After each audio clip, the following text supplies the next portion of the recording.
Harry Potter and the Prisoner of Azkaban, Chapter 4, The Leaky Cauldron. It took Harry several days to get used to his strange new freedom. Never before had he been able to get up whenever he wanted or eat whatever he fancied. He could even go wherever he liked, as long as it was in Diagon Alley, and as this long cobbled street was packed with the most fascinating wizarding shops in the world, Harry felt no desire to break his word to Fudge and stray back into the Muggle world. Harry ate breakfast each morning in the Leaky Cauldron, where he liked watching the other guests, funny little witches from the country up for a day's shopping, venerable-looking wizards arguing over the latest article in Transfiguration Today, wild-looking warlocks, raucous dwarfs, and, once, what looked suspiciously like a hag, who ordered a plate of raw liver from behind a thick woolen balaclava. After breakfast, Harry would go out into the backyard, take out his wand, tap the third brick from the left above the dustbin, and stand back as the archway into Diagon Alley opened in the wall. Harry spent the long sunny days exploring the shops and eating under the brightly colored umbrellas outside cafes, where his fellow diners were showing each other their purchases. "It's a lunoscope, old boy. No more messing around with moon charts, see?" Or else discussing the case of Sirius Black. "Personally, I won't let any of the children out alone until he's back in Azkaban." Harry didn't have to do his homework under the blankets by torchlight any more. Now he could sit in the bright sunshine outside Florian Fortescue's ice cream parlor, finishing all his essays with occasional help from Florian Fortescue himself, who, apart from knowing a great deal about medieval witch burnings, gave Harry free Sundays every half hour. Once Harry had refilled his money bag with gold galleons, silver sickles, and bronze knutes from his vault at Gringotts, he needed to exercise a lot of self-control not to spend the whole lot at once. He had to keep reminding himself that he had 5 years to go at Hogwarts, and how it would feel to ask the Dursleys for money for spellbooks, to stop himself buying a handsome set of solid gold gobstones, a wizarding game rather like marbles, in which the stones squirted a nasty-smelling liquid into the other player's face when they lost a point. He was sorely tempted, too, by the perfect moving model of the galaxy in a large glass ball, which would have meant he never had to take another astronomy lesson. But the thing that tested Harry's resolution most appeared in his favorite shop, Quality Quidditch Supplies, a week after he'd arrived at the Leaky Cauldron. Curious to know what the crowd in the shop was staring at, Harry edged his way inside and squeezed in amongst the excited witches and wizards until he glimpsed a newly erected podium on which was mounted the most magnificent broom he had ever seen in his life. "Just come out, prototype," a square-jawed wizard was telling his companion. "It's the fastest broom in the world, isn't it, Dad?" squeaked a boy younger than Harry, who was swinging off his father's arm.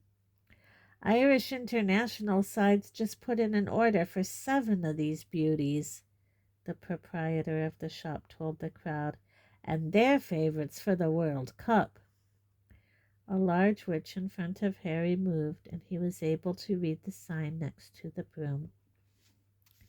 The Firebolt. This state-of-the-art racing broom sports a streamlined, superfine handle of ash, treated with a diamond-hard polish and hand-numbered with its own registration number. Each individually selected birch twig in the broomtail has been honed to aerodynamic perfection, giving the Firebolt unsurpassable balance and pinpoint precision. The firebolt has an acceleration of 0 to 150 miles an hour in 10 seconds and incorporates an unbreakable braking charm. Price on request. Price on request. Harry didn't like to think how much gold the firebolt would cost. He had never wanted anything so much in his whole life, but he had never lost a Quidditch match on his Nimbus 2000, and what was the point in emptying his Gringotts vault for the firebolt when he had a very good broom already? Harry didn't ask for the price, but he returned almost every day after that, just to look at the firebolt. There were, however, things that Harry needed to buy. He went to the apothecary to replenish his store of potions ingredients, and as his school robes were now several inches too short in the arm and leg, he visited Madame Malkin's robes for all occasions and bought new ones. Most important of all, he had to buy his new school books, which would include those for his two new subjects, care of magical creatures and divination.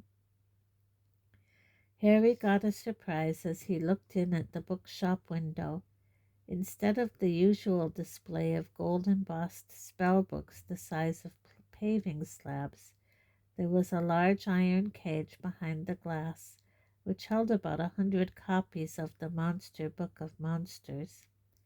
Torn pages were flying everywhere as the books grappled with each other, locked together in furious wrestling matches and snapping aggressively.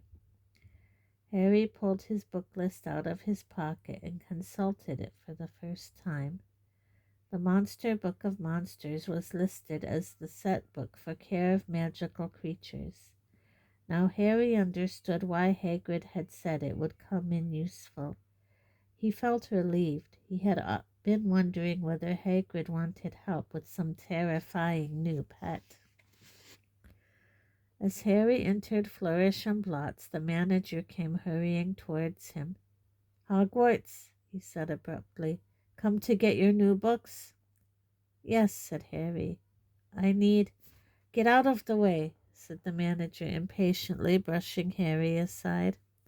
He drew on a pair of very thick gloves, picked up a large knobbly walking stick, and proceeded towards the door of the Monster Books cage. "Hang on," said Harry quickly. "I've already got one of those." "Have you?" A look of enormous relief spread over the manager's face. "Thank heavens for that. I've been bitten 5 times already this morning." A loud ripping noise rent the air. 2 of the monster books had seized a third and were pulling it apart. "Stop it! Stop it!" cried the manager, poking the walking stick through the bars and knocking the books apart. "I'm never stocking them again. Never. It's been bedlam. I thought we'd seen the worst when we bought 200 copies of The Invisible Book of Invisibility. Cost a fortune, and we never found them. Well, is there anything else I can help you with?" "Yes," said Harry, looking down at his book list. "I need Unfogging the Future by Cassandra Veblatsky." "Ah, starting divination, are you?" said the manager, stripping off his gloves and leading Harry into the back of the shop, where there was a corner devoted to fortune-telling. A small table was stacked with volumes such as Predicting the Unpredictable, Insulate Yourself Against Shocks and Broken Balls When Fortunes Turn Foul. "Here you are," said the manager, who had climbed a set of steps to take down a thick black-bound book.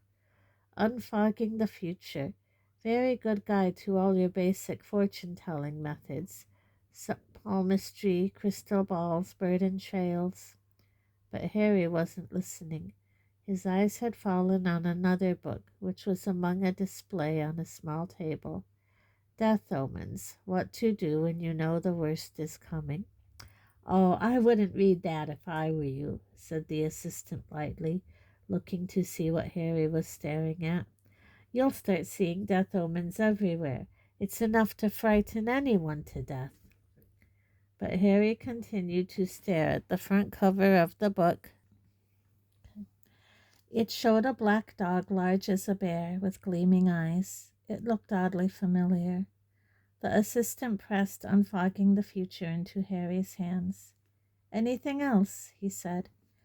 "Yes," said Harry, tearing his eyes away from the dogs and dazedly consulting his book list.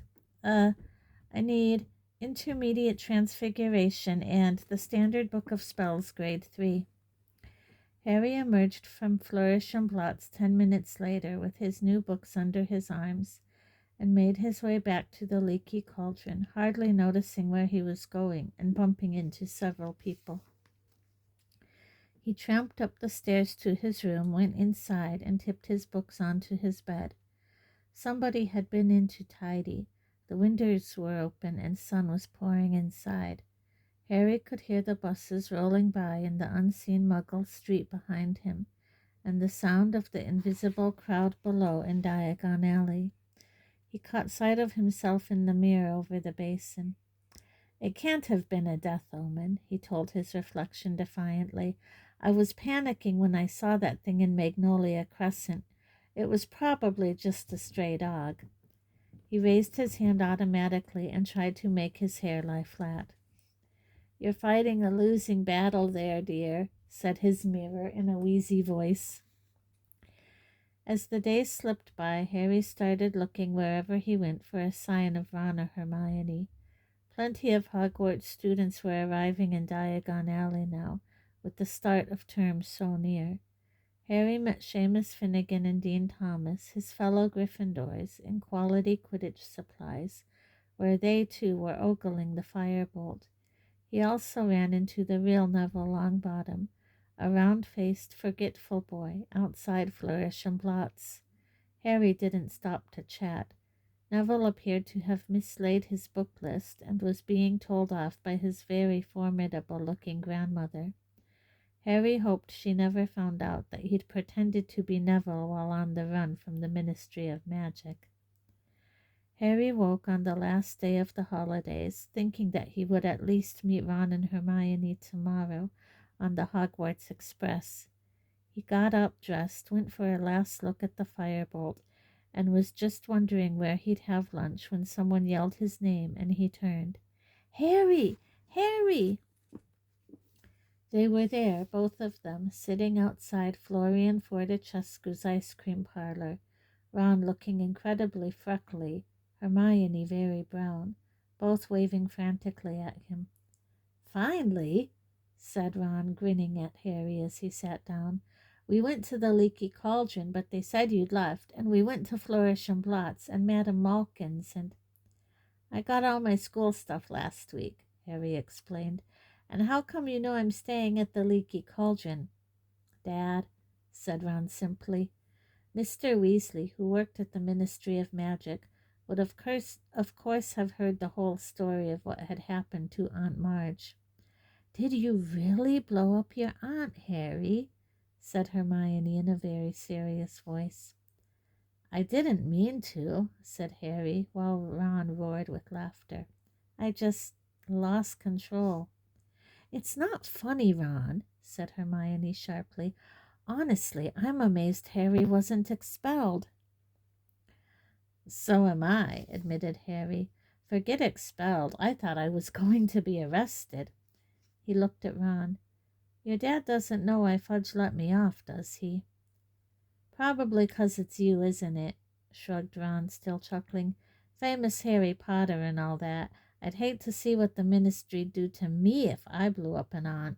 Mind you, they'd have to dig me up first because Mum would have killed me. Anyway, you can ask Dad yourself this evening. We're staying at the Leaky Cauldron tonight, too, so you can come to King's Cross with us tomorrow. Hermione's there as well." Hermione nodded, beaming.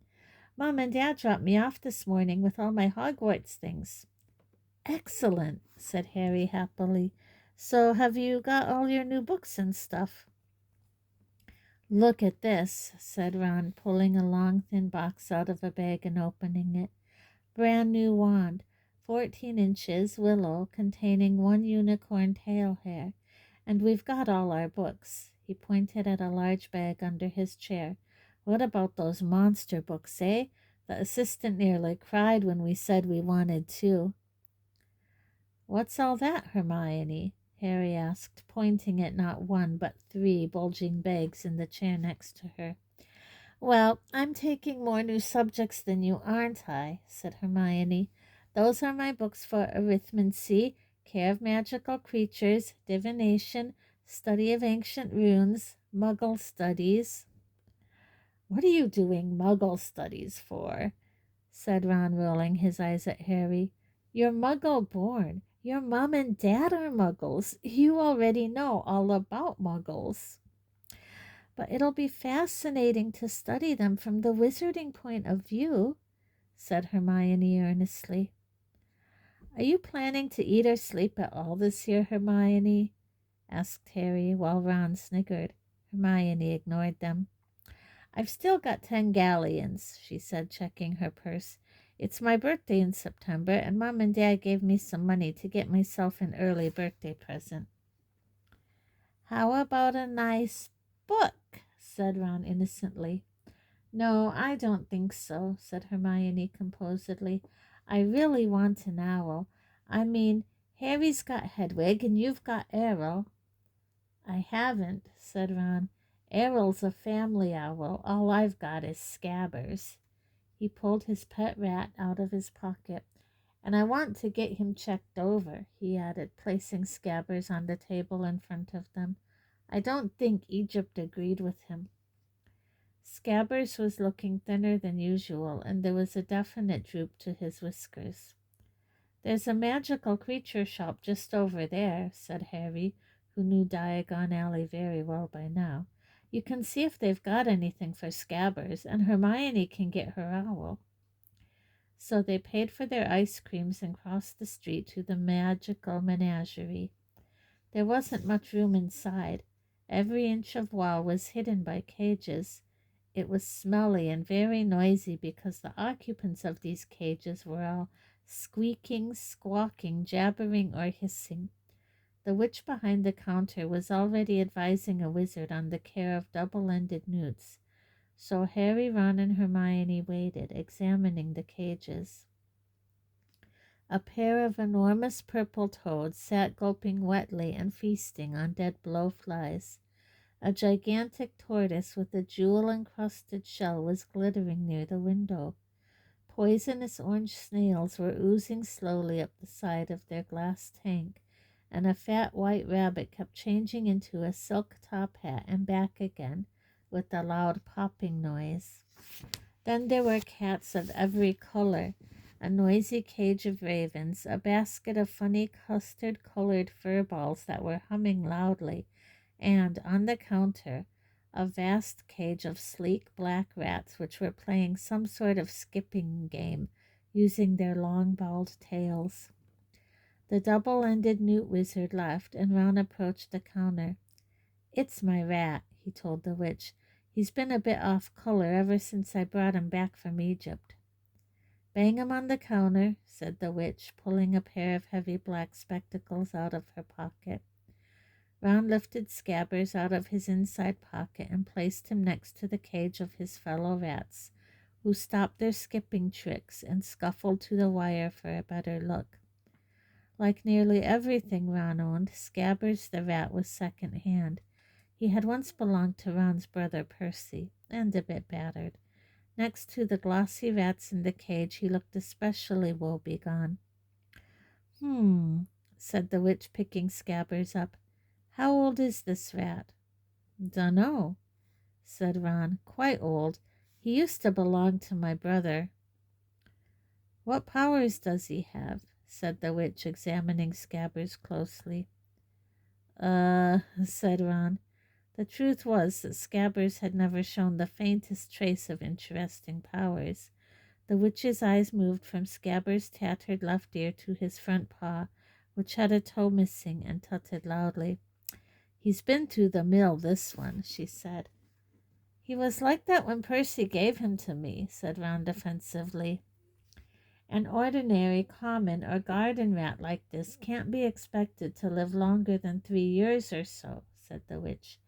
Now, If you were looking for something a bit more hard wearing, you might like one of these. She indicated the black rats, who promptly started skipping again. Ron muttered, "Show offs." "Well, if you don't want a replacement, you can try this rat tonic," said the witch, reaching under the counter and bringing out a small red bottle. "Okay," said Ron. "How much?" Ouch!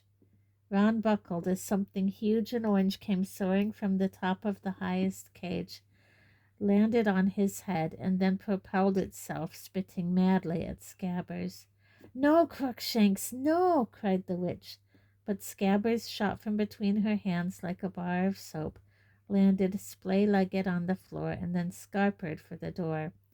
"Scabbers!" Ron shouted, hurrying out of the shop after him. Harry followed. It took them nearly 10 minutes to find Scabbers, who had taken refuge under a waste paper bin outside Quality Quidditch Supplies. Ron stuffed the trembling rat back into his pocket and straightened up, massaging his head. What was that? "It was either a very big cat or quite a small tiger," said Harry. "Where's Hermione?" "Probably getting her owl." They made their way back up the crowded street to the magical menagerie. As they reached it, Hermione came out, but she wasn't carrying an owl. Her arms were clamped tightly around the enormous ginger cat. "You bought that monster?" said Ron, his mouth hanging open. "He's gorgeous, isn't he?" said Hermione, glowing. That was a matter of opinion, thought Harry. The cat's ginger fur was thick and fluffy, but it was definitely a bit bow-legged, and its face looked grumpy and oddly squashed, as though it had run headlong into a brick wall. Now that Scabbers was out of sight, however, the cat was purring contentedly in Hermione's arms. "Hermione, that thing nearly scalped me," said Ron. "He didn't mean to, did you, Crookshanks?" said Hermione. "And what about Scabbers?" said Ron, pointing at the lump in his chest pocket. "He needs rest and relaxation. How's he going to get it with that thing around?" "That reminds me, you forgot your rat tonic," said Hermione, slapping the small red bottle into Ron's hand. "And stop worrying. Crookshanks will be sleeping in my dormitory and Scabbers in yours. What's the problem? Poor Crookshanks, that witch said he'd been in there for ages. No one wanted him."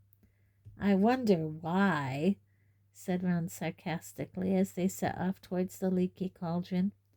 They found Mr. Weasley sitting in the bar reading the Daily Prophet. "Harry," he said, smiling as he looked up, "how are you?" "Fine, thanks," said Harry, as he, Ron, and Hermione joined Mr. Weasley with all their shopping. Mr. Weasley put down his paper, and Harry saw the now familiar picture of Sirius Black staring up at him. "They still haven't caught him, then?" he asked. "No," said Mr. Weasley, looking extremely grave. "They've pulled us all off our regular jobs at the ministry to try and find him, but no luck so far." "Would we get a reward if we caught him?" asked Ron. "It'd be good to get some more money." "Don't be ridiculous, Ron," said Mr. Weasley, who on closer inspection looked very strained. "Black's not going to be caught by a 13-year-old wizard. It's the Azkaban guards who will get him back. You mark my words." At that moment, Mrs. Weasley entered the bar, laden with shopping and followed by the twins, Fred and George, who were about to start their 5th year at Hogwarts, the newly elected head boy Percy, and the Weasleys' youngest child and only girl, Ginny. Ginny, who had always been very taken with Harry, seemed even more heartily embarrassed than usual when she saw him, perhaps because he had saved her life during their last term at Hogwarts. She went very red and muttered, "Hello," without looking at him. Percy, however, held out his hand solemnly, as though he and Harry had never met, and said, "Harry, how nice to see you." "Hello, Percy," said Harry, trying not to laugh. I hope you're well, said Percy pompously, shaking hands. It was rather like being introduced to the mayor. Very well, thanks. Harry, said Fred, elbowing Percy out of the way and bowing deeply. Simply splendid to see you, old boy. Marvelous, said George, pushing Fred aside and seizing Harry's hand in turn. Absolutely spiffing. Percy scowled. That's enough now, said Mrs. Weasley. Mom, said Fred, as though he'd only just spotted her and seized her hand too. How really corking to see you. I said that's enough, said Mrs. Weasley, depositing her shopping in an empty chair. Hello, Harry, dear. I suppose you've heard our exciting news. She pointed at the brand new silver badge on Percy's chest. Second head boy in the family, she said, swelling with pride. And last, muttered Fred under his breath. I don't doubt that, said Mrs. Weasley, frowning suddenly. I notice they haven't made you two prefects. What do we want to be prefects for? Said George, looking revolted at the very idea. It'd take all the fun out of life. Ginny giggled. You want to set a better example to your sister, snapped Mrs. Weasley. Ginny's got other brothers to set her an example, Mother, said Percy loftily. I'm going to change up for dinner. He disappeared, and George heaved a sigh. We tried to shut him in a pyramid, he told Harry, but Mum spotted us. Dinner that night was a very enjoyable affair. Tom the innkeeper put 3 tables together in the parlor, and the 7 Weasleys, Harry and Hermione, ate their way through 5 delicious courses. How are we getting to King's Cross tomorrow, Dad? Asked Fred as they tucked into a sumptuous chocolate pudding. The ministry's providing a couple of cars, said Mr. Weasley. Everyone looked up at him. Why? Said Percy curiously. It's because of you, Perce, said George seriously, and there'll be little flags on the bonnets with HB on them. For humongous big head, said Fred. Everyone except Percy and Mrs. Weasley snorted into their pudding. Why are the ministry providing cars, Father? Percy asked again in a dignified voice. Well, as we haven't got one any more, said Mr. Weasley, and as I work there, they're doing me a favor. His voice was casual, but Harry couldn't help noticing that Mr. Weasley's ears had gone red, just like Ron's did when he was under pressure. Good job, too, said Mrs. Weasley briskly. Do you realize how much luggage you've all got between you? A nice sight you'd be on the Muggle underground. You are all packed, aren't you? Ron hasn't put all his new things in his trunk yet, said Percy in a long-suffering voice. He's dumped them on my bed. You'd better go and pack properly, Ron, because we won't have much time in the morning, Mrs. Weasley called down the table. Ron scowled at Percy. After dinner, everyone felt very full and sleepy. One by one, they made their way upstairs to their rooms to check their things for the next day. Ron and Percy were next door to Harry. He had just closed and locked his own trunk when he heard angry voices through the wall and went to see what was going on. The door of number 12 was ajar, and Percy was shouting. It was here on the bedside table. I took it off for polishing. I haven't touched it, all right, Ron roared back. What's up? Said Harry. My head boy badge has gone, said Percy, rounding on Harry. So Scabbers' rat tonic, said Ron, throwing things out of his trunk to look. I think I might have left it in the bar. You're not going anywhere till you've found my badge, yelled Percy. I'll get Scabbers' stuff. I'm packed, Harry said to Ron, and he went downstairs. Harry was halfway along the passage to the bar, which was now very dark, when he heard another pair of angry voices coming from the parlor. A second later, he recognized them as Mr. and Mrs. Weasley's. He hesitated, not wanting them to know he'd heard them rowing, when the sound of his own name made him stop and move closer to the parlor door. "Makes no sense not to tell him," Mr. Weasley was saying heatedly. "Harry's got a right to know. I've tried to tell Fudge, but he insists on treating Harry like a child. He's 13 years old and—" "Arthur, the truth would terrify him," said Mrs. Weasley shrilly. "Do you really want to send Harry back to school with that hanging over him? For heaven's sakes, he's happy not knowing." "I don't want to make him miserable. I want to put him on his guard," retorted Mr. Weasley. "You know what Harry and Ron are like, wandering off by themselves. They've even ended up in the Forbidden Forest. But Harry mustn't do that this year. When I think what could have happened to him that night he ran away from home, if the night bus hadn't picked him up, I'm prepared to bet he would have been dead before the Ministry found him." "But he's not dead. He's fine. So what's the point?" "Molly, they say Sirius Black's mad, and maybe he is, but he was clever enough to escape from Azkaban, and that's supposed to be impossible. It's been a month now, and no one's seen hide nor hair of him, and I don't care what Fudge keeps telling the Daily Prophet. We're no nearer catching Black than inventing self-spelling wands. The only thing we know for sure is what Black's after." "But Harry will be perfectly safe at Hogwarts." "We thought Azkaban was perfectly safe. If Black can break out of Azkaban, he can break into Hogwarts." "But no one's really sure that Black's after Harry." There was a thud on wood, and Harry was sure Mr. Weasley had banged his fist on the table. "Molly, how many times do I have to tell you? They didn't report it in the press because Fudge wanted it kept quiet, but Fudge went out to Azkaban the night Black escaped. The guards told Fudge that Black's been talking in his sleep for a while now, always the same words. 'He's at Hogwarts. He's at Hogwarts.' Black is deranged, Molly, and he wants Harry dead. If you ask me, he thinks murdering Harry will bring you-know-who back to power. Black lost everything the night Harry stopped you-know-who, and he's had 12 years alone in Azkaban to brood on that." There was a silence. Harry leaned still closer to the door, desperate to hear more. "Well, Arthur, you must do what you think is right, but you're forgetting Albus Dumbledore. I don't think anything could hurt Harry at Hogwarts while Dumbledore's headmaster. I suppose he knows about all this?" "Of course he knows.